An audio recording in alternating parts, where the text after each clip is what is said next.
Assalamualaikum. Selamat datang di Kisah Malam Kalian.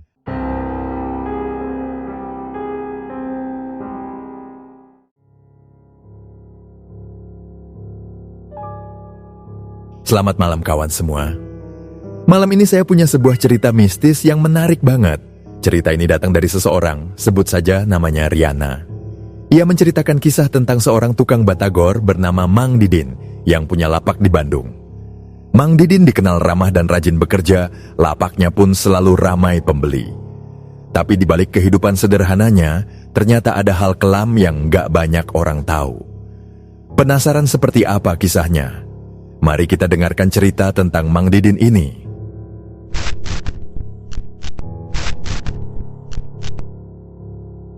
Kala itu di sebuah kabupaten di Jawa Barat, kisaran tahun 2013. Sebut saja namanya Mang Didin. Seorang pemuda berusia sekitar 20 tahun, memiliki tanggung jawab yang tidak ringan di pundaknya. Sejak kepergian ibunya, Ibu Lis, Didin harus mengurus kehidupan sehari-harinya bersama bapaknya, Pak Awi, yang sudah semakin tua.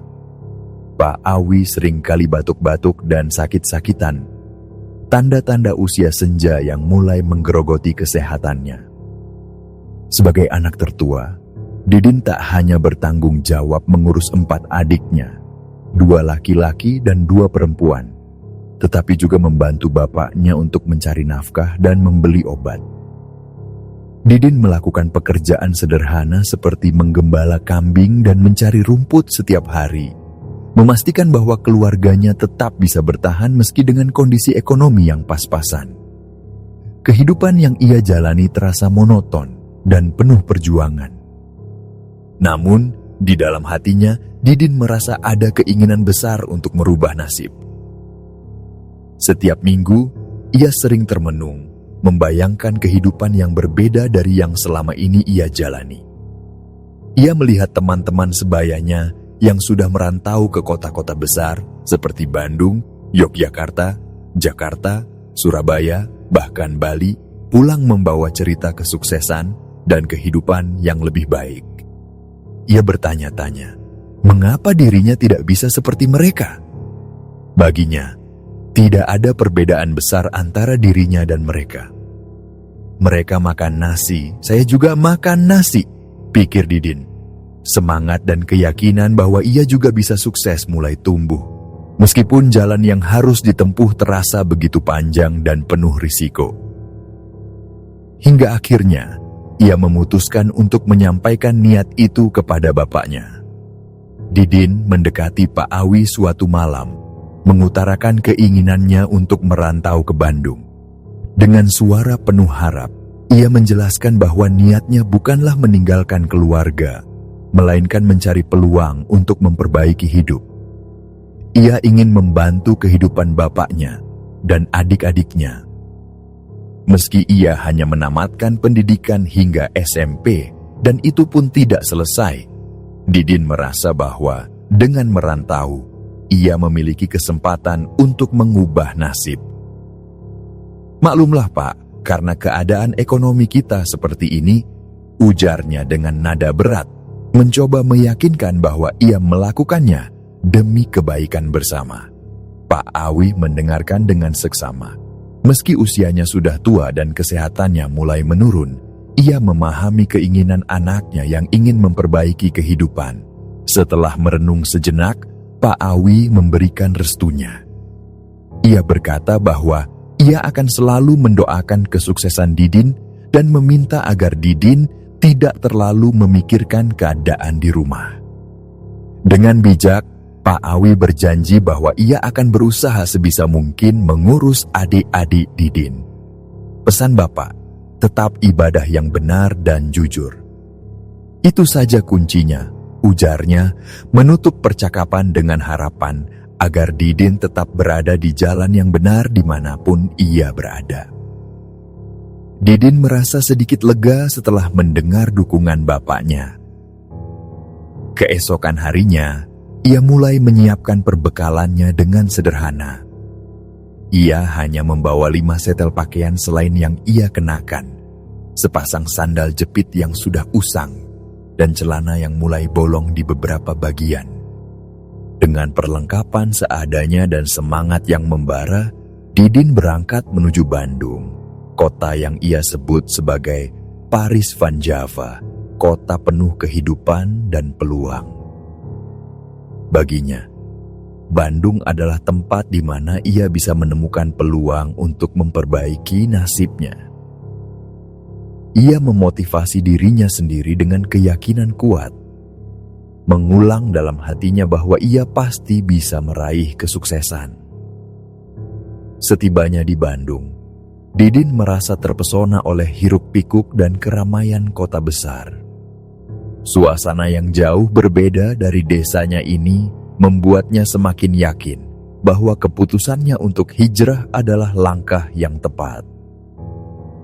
Tak lama setelah itu, Didin bertemu dengan Pak Nandar, seorang pengusaha batagor di daerah tersebut.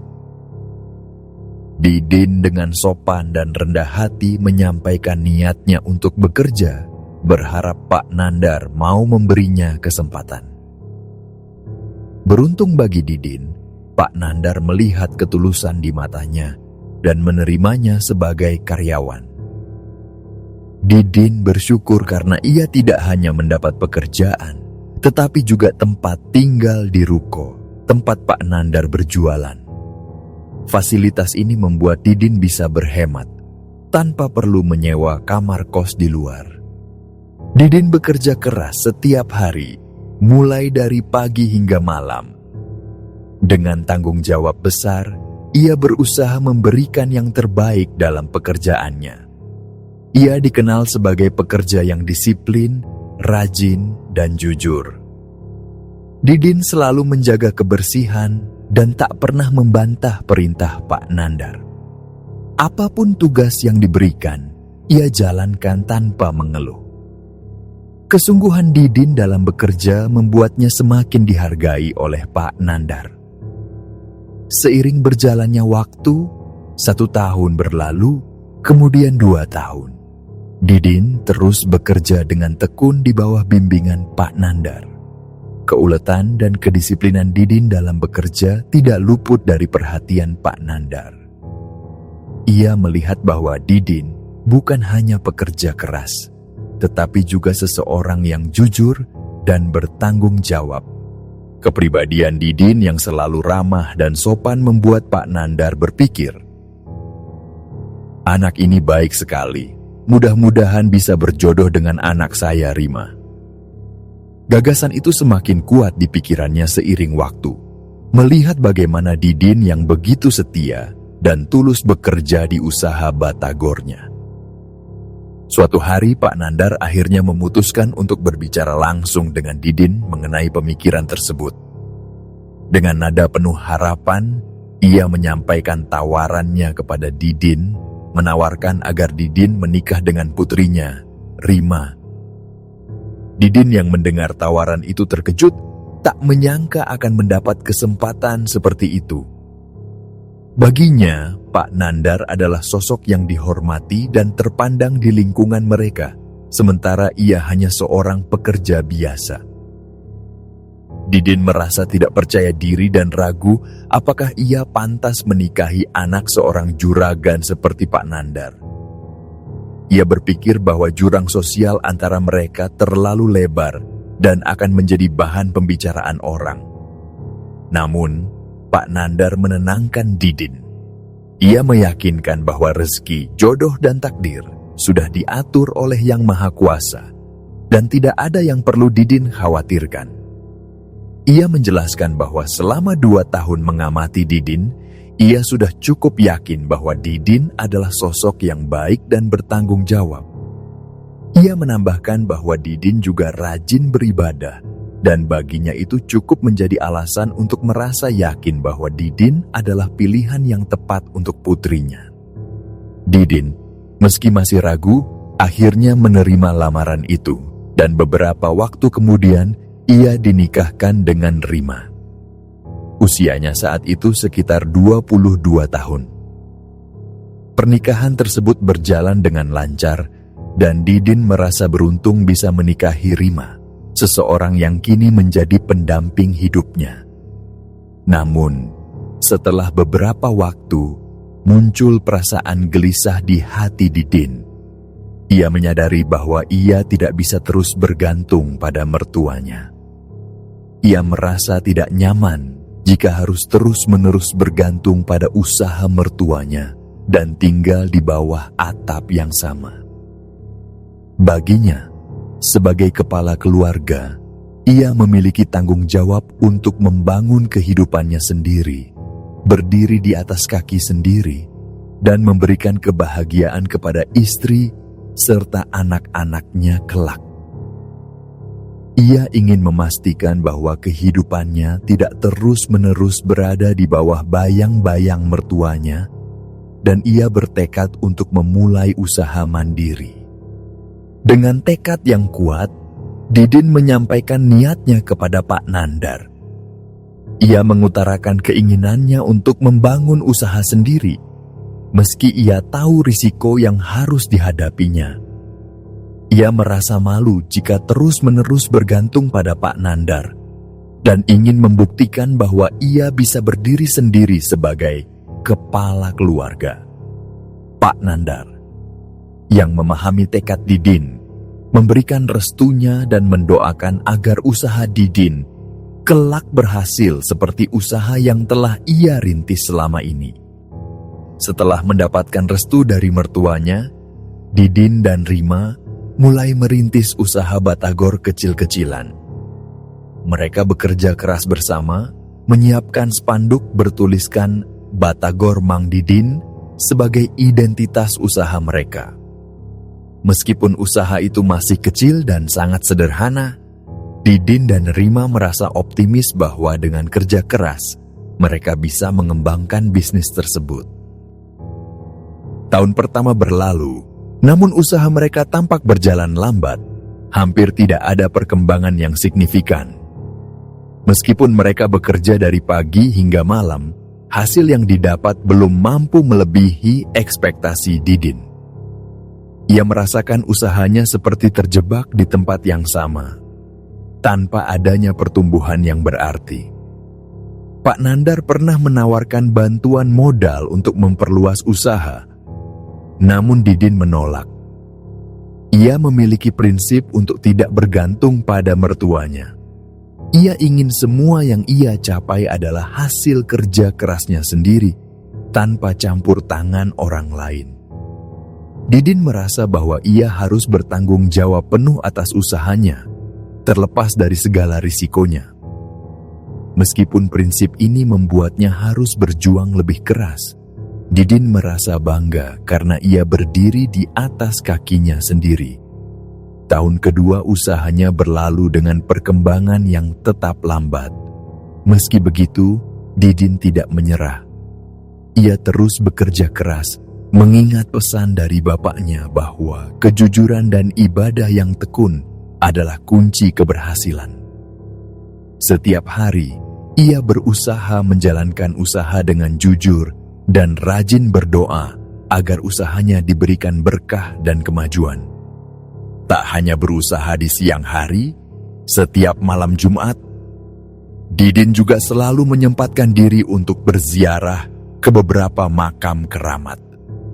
Menurut cerita yang beredar di desa, makam-makam tersebut memiliki kekuatan spiritual, dan banyak orang percaya bahwa dengan datang berziarah, segala hajat dan doa bisa terkabul.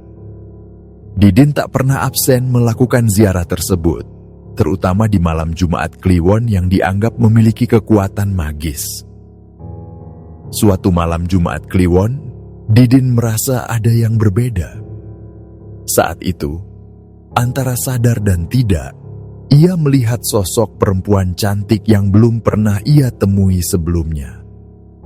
Perempuan itu memiliki kulit yang putih kekuningan, dengan hidung yang mancung dan senyuman yang memikat. Penampilan perempuan tersebut begitu menawan, hingga Didin hampir tidak percaya dengan apa yang dilihatnya. Didin terkejut saat sosok perempuan cantik itu mendekatinya dan memberinya sesuatu yang disebut sebagai oleh-oleh dari ibu. Perempuan itu dengan tatapan yang dalam dan penuh misteri mengingatkan Didin untuk merawat dan menjaga benda tersebut dengan baik. Ia juga menyampaikan pesan bahwa Didin harus melakukan ritual khusus setiap malam Jumat Kliwon, memberikan sesuatu kepada pusaka yang ia serahkan. Didin, meskipun merasa bingung dan sedikit takut, berjanji akan mengikuti semua titah dan petunjuk yang diberikan. Sosok perempuan itu menghilang seiring embusan angin malam, meninggalkan Didin yang masih tertegun dengan peristiwa ganjil tersebut. Ketika kesadarannya kembali sepenuhnya, Didin menyadari bahwa di tangannya kini terdapat sebuah keris kecil, panjangnya sekitar 5 cm, dengan warna kekuningan yang memantulkan cahaya redup. Di bagian bawah keris itu, ia melihat ukiran berbentuk mulut naga yang terbuka. Didin merasa benda ini bukan benda sembarangan, dan dengan hati-hati ia membawanya pulang.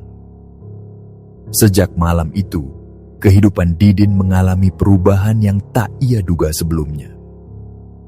Usahanya yang sebelumnya hanya berjalan biasa saja, tiba-tiba mengalami lonjakan yang luar biasa. Batagor yang ia jual laris manis, dan pelanggan berdatangan tanpa henti. Sejak pagi, ia membuka lapak pukul 8 hingga 9 malam, usahanya tak pernah sepi.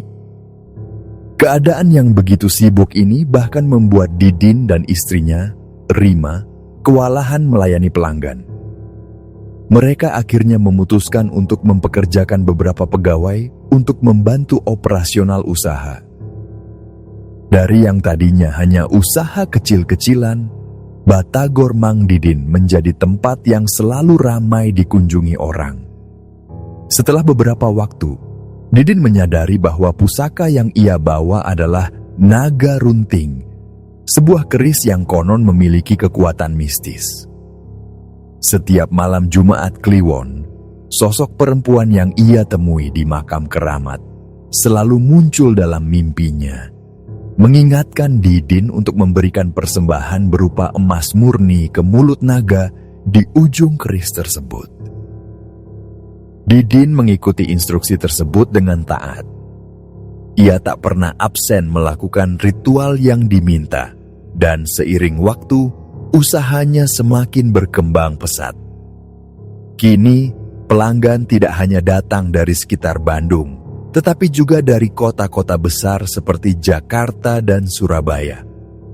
Bahkan, usahanya merambah ke penjualan online, di mana Batagor Didin dikemas rapi dan dikirim ke berbagai daerah. Dengan keberhasilan ini, Didin mampu membeli rumah, ruko besar untuk memperluas usahanya, dan kendaraan yang memadai. Kehidupannya berubah drastis.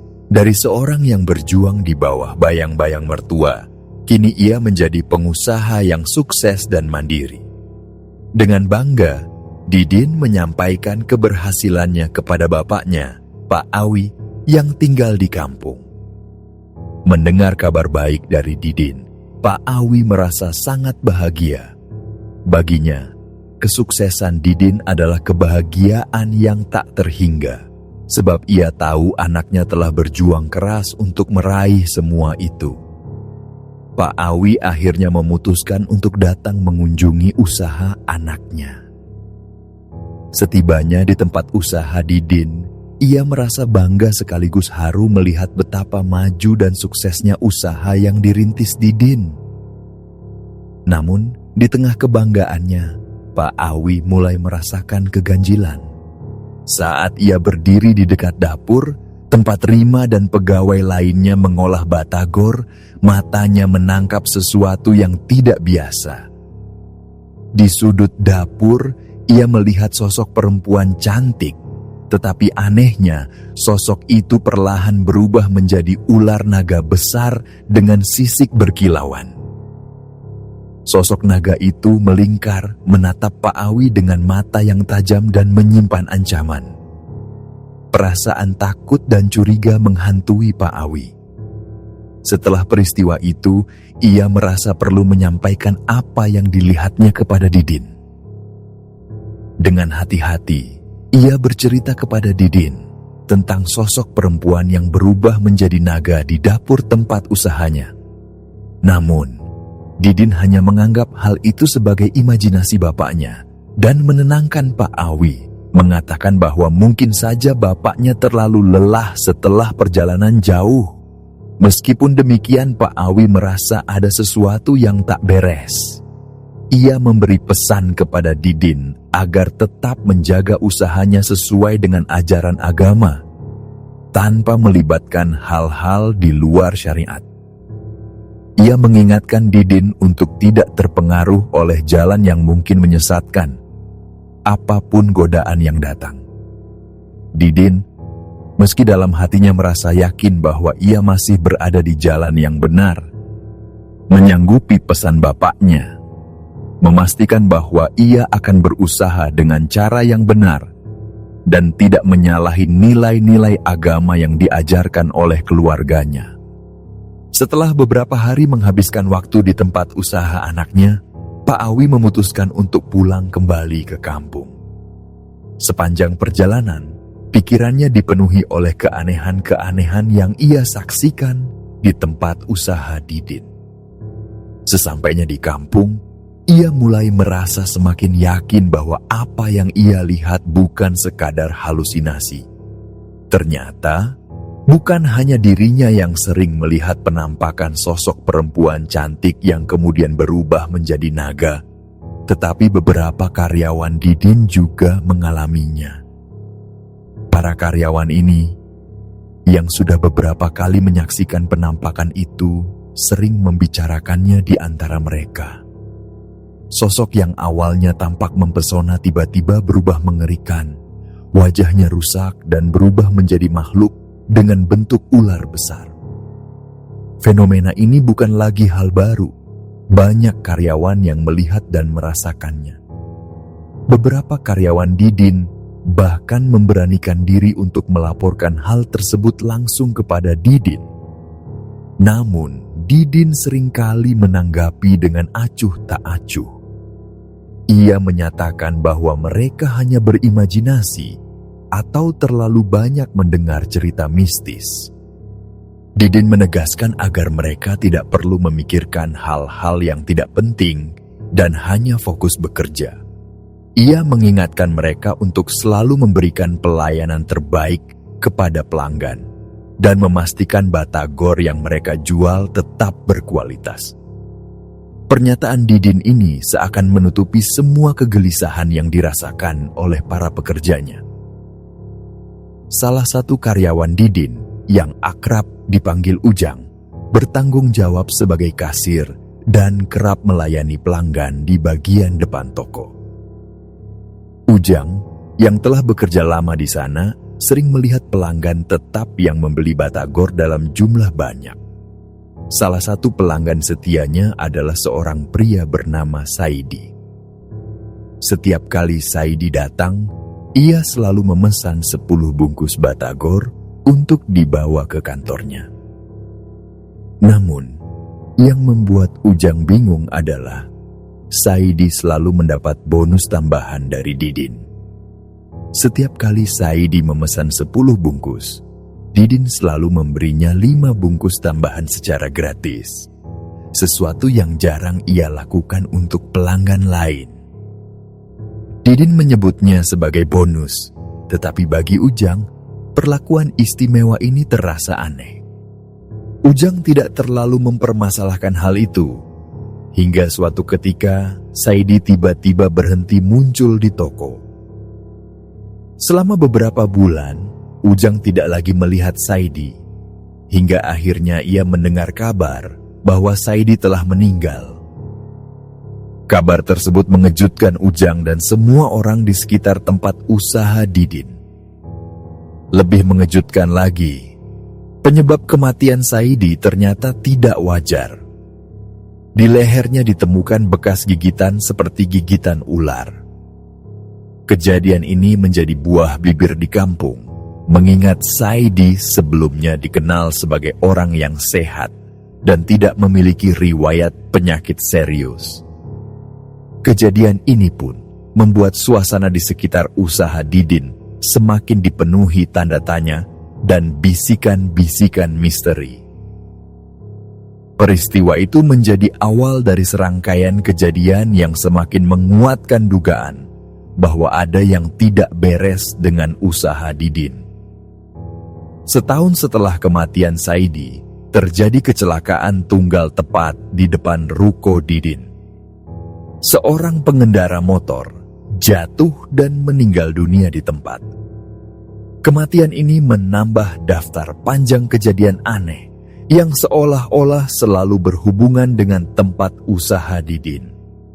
Aneh, namun faktanya, setiap kali ada kejadian tragis atau kematian, omzet usaha Didin justru semakin meningkat. Setiap tahun, setelah ada insiden seperti itu, usahanya semakin berkembang pesat. Popularitas Batagor Didin meroket, tidak hanya di Bandung, tetapi juga hingga ke kota-kota besar lainnya. Kesuksesan yang begitu cepat dan luar biasa ini akhirnya sampai ke telinga Pak Nandar, mertua Didin. Pak Nandar merasa terkejut dan bingung dengan perubahan yang begitu drastis pada usaha mantunya. Ia tidak merasa tersaingi, tetapi ada sesuatu yang janggal di pikirannya. Pak Nandar yang telah berusaha selama bertahun-tahun merasa bahwa pertumbuhan bisnis Didin terlalu cepat dan tidak wajar. Bagaimana mungkin usaha yang baru dirintis dalam beberapa tahun bisa meraih kesuksesan seperti ini, pikirnya. Mencoba mencari tahu lebih jauh, Pak Nandar akhirnya menemukan bahwa Didin diam-diam telah melakukan persekutuan dengan siluman naga runting, suatu bentuk pesugihan yang mengorbankan hal-hal tak terlihat sebagai gantinya. Didin memang menggunakan pusaka naga runting yang dimilikinya sebagai sarana untuk meningkatkan usahanya. Setiap bahan yang ia gunakan, mulai dari air hingga adonan tepung, kerap ia celupkan ke dalam pusaka tersebut. Ia percaya bahwa dengan cara ini, Batagornya akan memiliki cita rasa yang tak tertandingi, sesuatu yang membuat pelanggan setianya selalu kembali. Saus sambal yang dibuat Didin juga menjadi sangat istimewa, begitu nikmat hingga menarik pelanggan dari berbagai kota. Bahkan, ada pelanggan tetap dari Jakarta yang selalu memesan dan rela datang jauh-jauh untuk mencicipi Batagor milik Didin. Kehidupan Didin pun berubah drastis. Dengan kekayaan yang ia peroleh, ia mampu membeli rumah, ruko yang besar, serta berbagai kendaraan. Keberhasilannya tak membuatnya lupa akan asal-usulnya. Ia masih sering mengirimkan uang dan bantuan kepada keluarganya di kampung, termasuk bapaknya, Pak Awi. Meski begitu, di balik kebahagiaan tersebut, ada kekhawatiran yang dirasakan oleh Pak Awi. Meski ia bangga melihat kesuksesan anaknya, ada pertanyaan yang terus mengganggu pikirannya. Pak Awi dengan segala rasa syukurnya, tak bisa mengabaikan perasaan ganjil yang menyelimuti hatinya. Sebagai seorang bapak, ia memiliki insting yang kuat terhadap perubahan dan bahaya. Setelah salat, Pak Awi sering berdoa dan memohon petunjuk dari Yang Maha Kuasa, mencari jawaban atas segala kejanggalan yang ia rasakan. Suatu hari, dalam keheningan setelah berdoa, ia mendapat sebuah penglihatan. Dalam bayangannya, ia melihat sosok besar di belakang tubuh Didin, sebuah ular naga yang begitu besar dan menakutkan, melilit dengan mata yang bersinar tajam. Gambaran itu membuat Pak Awi merinding. Hatinya seakan mencelos dalam ketakutan. Pak Awi memandang penglihatan itu sebagai tanda dari Tuhan. Dalam hatinya, ia bergumam, "Astaghfirullahaladzim, ya Allah, ular apa ini?" Kepalanya dipenuhi ketakutan dan kekhawatiran yang tak tertahankan. Gambaran itu menguatkan firasat buruknya terhadap perubahan Didin dan semua yang terjadi pada usaha anaknya. Pak Awi, dengan segala keterbatasan pengetahuannya mengenai hal-hal gaib, merasa bingung dan khawatir setelah melihat penglihatan tentang sosok ular besar di balik tubuh Didin. Kegelisahan ini membawanya pada keputusan untuk berkonsultasi dengan seorang ustadz di kampungnya bernama Pak Dardi yang dikenal memiliki kemampuan spiritual dan sering membantu warga dengan berbagai masalah. Suatu hari, Pak Awi mendatangi Pak Dardi untuk menceritakan semua yang ia rasakan. "Kang," katanya kepada Pak Dardi, "anak saya di Bandung, Didin, alhamdulillah sukses besar usahanya. Batagornya laris manis, setiap hari ramai pengunjung." Pak Dardi, yang selalu senang mendengar kabar baik dari tetangganya, menyambut dengan rasa syukur. "Wah, syukur alhamdulillah Pak Awi, anakmu sukses." Namun, Pak Awi merasa perlu menambahkan sesuatu yang mengganjal di hatinya. "Iya, syukur memang Kang. Tapi ada kejanggalan yang terus mengusik saya. Setelah salat dan berdoa, saya sempat melihat bayangan yang membuat saya khawatir.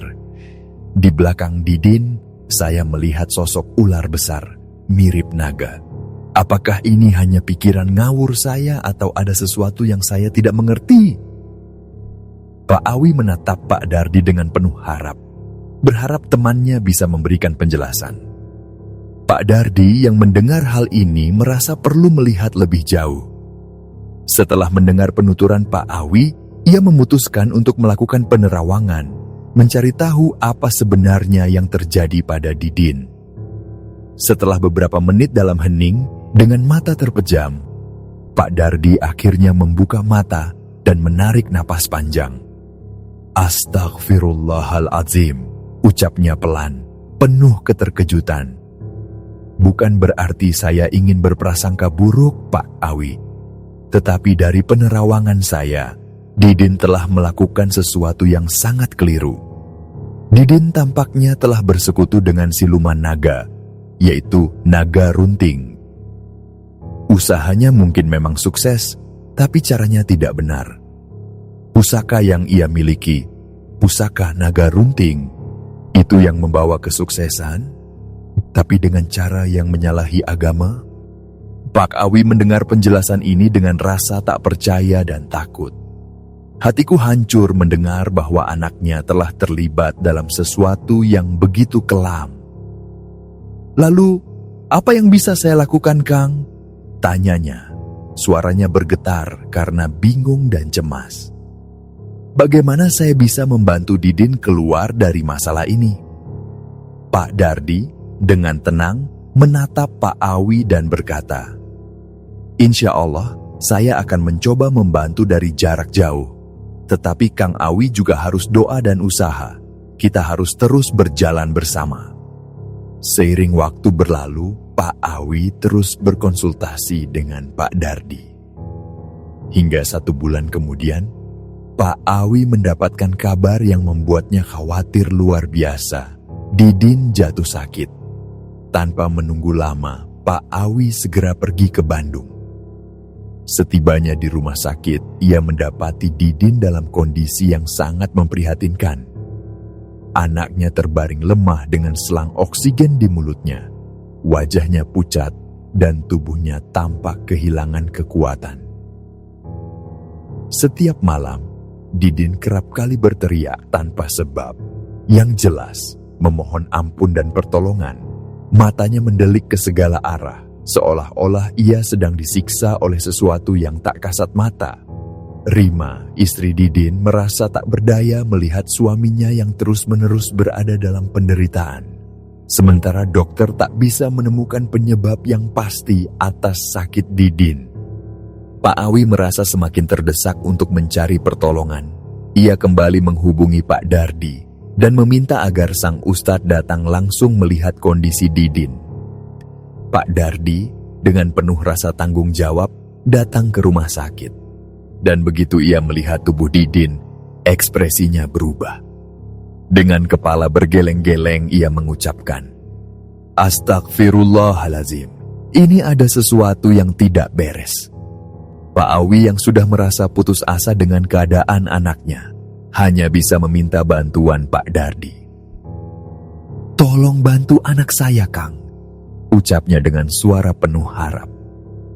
"Saya tidak tahu harus berbuat apa lagi." Pak Dardi mengambil sebotol air yang sudah ia siapkan. Ia duduk di samping ranjang Didin dan mulai membacakan doa-doa yang hanya ia sendiri yang tahu maknanya. Doanya panjang, penuh ketenangan, tetapi aura yang ia bawa terasa kuat. Setelah selesai, ia menyuruh Pak Awi menuangkan air itu ke tubuh Didin. Apa yang terjadi kemudian sungguh mengejutkan. Oksigen yang menempel di mulut Didin tiba-tiba terhempas, seolah-olah ada kekuatan besar yang menolaknya. Infus yang menempel di tangan Didin terlepas dengan sendirinya, dan Didin bangkit dari tempat tidur dengan tiba-tiba, meski tubuhnya masih lemah. Namun, ada sesuatu yang aneh dalam pandangan Didin. Ia tidak lagi tampak seperti dirinya sendiri. Sebuah tawa menyeruak dari bibirnya, bukan tawa biasa, melainkan tawa yang dipenuhi keangkuhan dan kegelapan.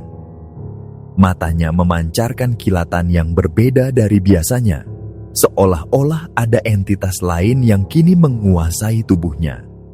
Kemudian dengan suara yang berat dan dingin, Didin berkata, "Kalian jangan pernah ikut campur dalam urusan anak ini. Anak ini milikku, ia sudah bersekutu denganku." Suaranya berbeda, bukan suara Didin yang biasa. Rima dan Pak Awi tersentak ketakutan mendengar perkataan sosok yang merasuki tubuh Didin. Pak Dardi dengan penuh kewibawaan dan keberanian menghadapi makhluk yang merasuki Didin. Suara lantangnya menggetarkan udara. "Enyalah kau siluman, iblis, keluarlah dari tubuh anak ini." Ia melantunkan doa-doa, menciptakan benteng spiritual yang kuat di sekitar Didin. Pertarungan spiritual yang dahsyat pun terjadi. Makhluk yang menguasai Didin tampak berusaha melawan, menunjukkan kekuatan yang tak biasa. Namun masalahnya, Didin telah melanggar perjanjian yang ia buat sendiri.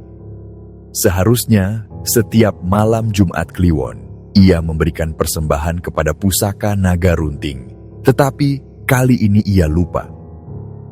Hal itu menyebabkan makhluk tersebut marah dan mengambil alih tubuh Didin. Pak Dardi terus berusaha menggunakan air yang telah didoakan untuk mencoba mengusir makhluk tersebut. Air itu dipercikkan pada tubuh Didin, dan seketika makhluk itu tampak terdesak. Namun, begitu makhluk itu meninggalkan tubuh Didin kembali lemas. Ia terkulai di tempat tidur.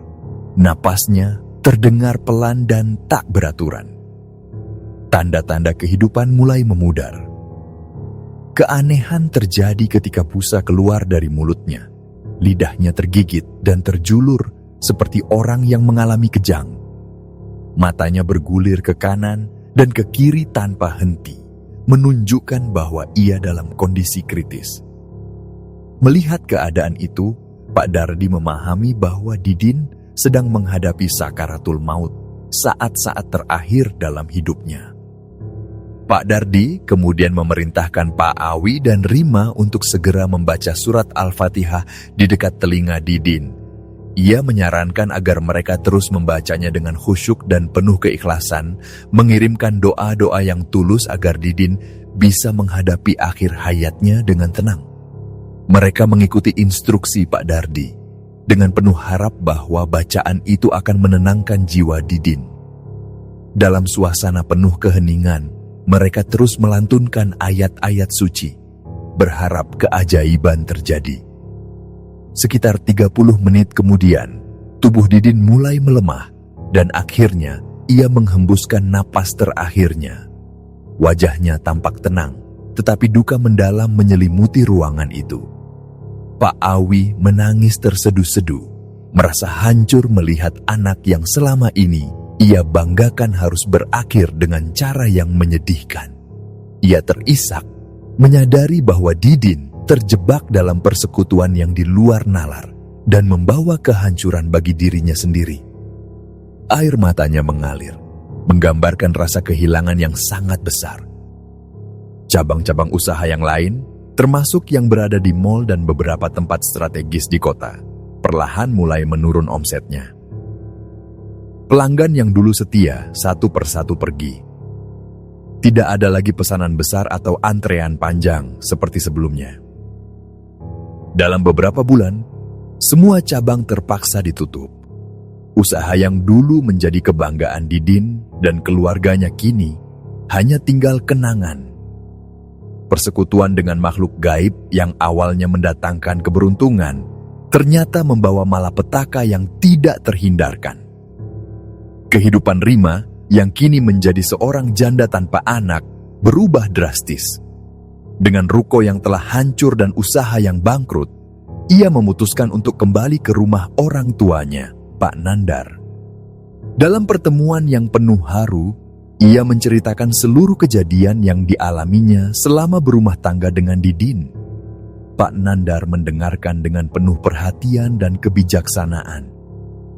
Meskipun sedih mendengar nasib anaknya, ia tetap memberikan nasihat agar Rima beristighfar dan memohon ampun kepada Allah. Ia mengingatkan bahwa Rima masih beruntung karena tidak ikut terlibat dalam persekutuan tersebut. Alhamdulillah, kamu masih diselamatkan oleh Allah.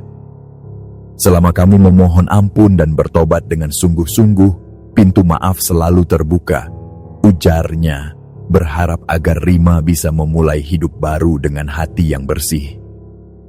Pak Awi, setelah kepergian Didin, berusaha untuk tetap tegar dan fokus pada tanggung jawabnya mengurus 4 anak yang masih harus ia biayai. Meski usianya sudah tua, ia bertekad untuk memberikan yang terbaik bagi mereka. Setiap hari, ia mengingatkan anak-anaknya untuk selalu menjaga ibadah dan tidak lalai dalam berdoa. Ia mengajarkan pentingnya beristighfar dan bersolawat, menanamkan nilai-nilai spiritual sebagai bekal hidup bagi mereka. Dalam hatinya, Pak Awi hanya berharap agar anak-anaknya tidak mengulangi kesalahan yang pernah dilakukan oleh Didin, dan agar mereka selalu berada di jalan yang benar. Baginya, kesuksesan yang sejati adalah ketika keluarga bisa hidup dengan tenang dan penuh berkah, jauh dari godaan yang menyesatkan.